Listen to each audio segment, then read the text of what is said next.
우시왕후 논란, 폭력과 섹스, 그리고 공모전. 안녕하세요, 강경입니다. 저는 아직 못 봤는데 우시왕후가 선정성 논란이 있죠.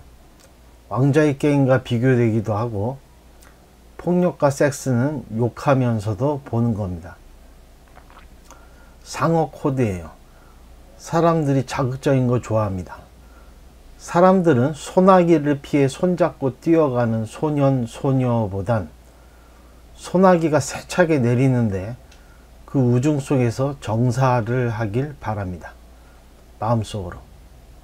물론 취향의 차이는 있겠지만, 한 해외 매체인 월드 오브 릴에 박찬욱 DX 투 숏 인 오거스트란 기사가 있습니다.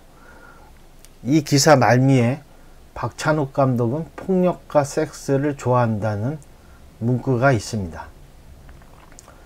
그의 과거 작품에는 신인 여성 배우가 주연으로 출연하며 노출이 많았죠. 파격적이었습니다. 박찬욱 감독은 폭력과 섹스를 상업적 코드로 예술성과 균형을 맞추려는 것처럼 보입니다. 폭력과 섹스란 자극적인 사건도 그 장면을 납득시키려면 어느 정도 공감이 필요합니다. 제가 다른 영상에서 얘기할 텐데, 장르 영화는 공감 비중이 3을 넘으면 안 됩니다. 그러면 흥행이 어려워집니다. 그런데 공모전이니 드라마니 이런 것을 살펴보면 드라마 장르가 주류고 심사자가 매우 공감해야 합니다.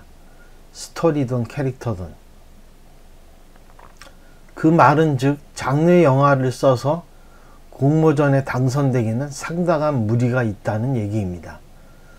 장르 영화란 장르적 쾌감을 기본으로 영화의 오랜 상업 코드인 폭력과 섹스를 즐겨 다루기 때문입니다. 그것이 흥행 영화의 거부할 수 없는 오랜 공식이고, 인간이 폭력 욕구와 섹스란 원초적 본능을 갖고 있는 한 창작자는 그것을 계속 애용할 것입니다. 그런데 여러분이 생각해 보십시오.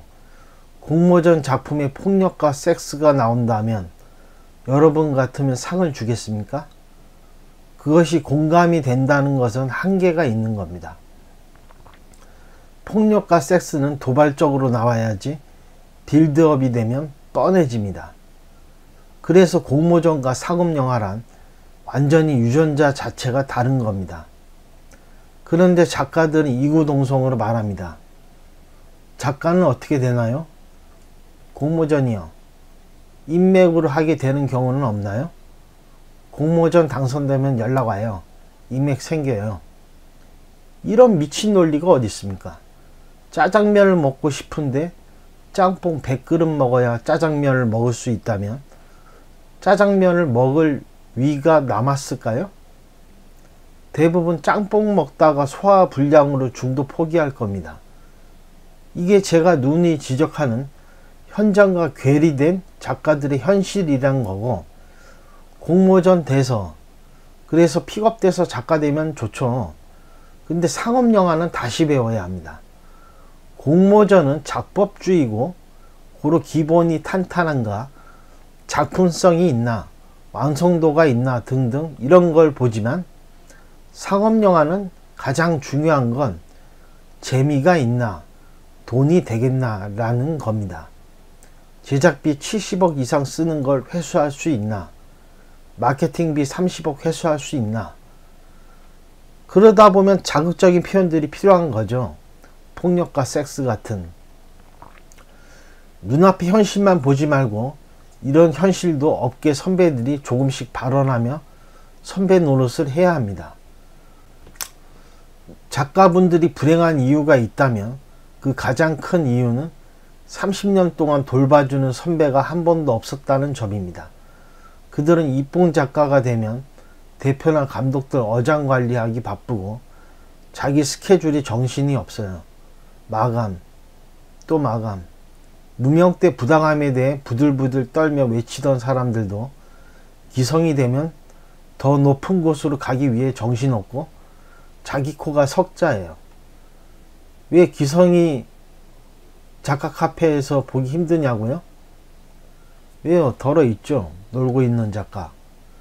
계급이 다르면 같은 자리에 안 앉고 보는 관점이나 목표가 다르기 때문에 할 얘기도 없고, 현실을 일러준다고 좋아할 사람이 있을까요?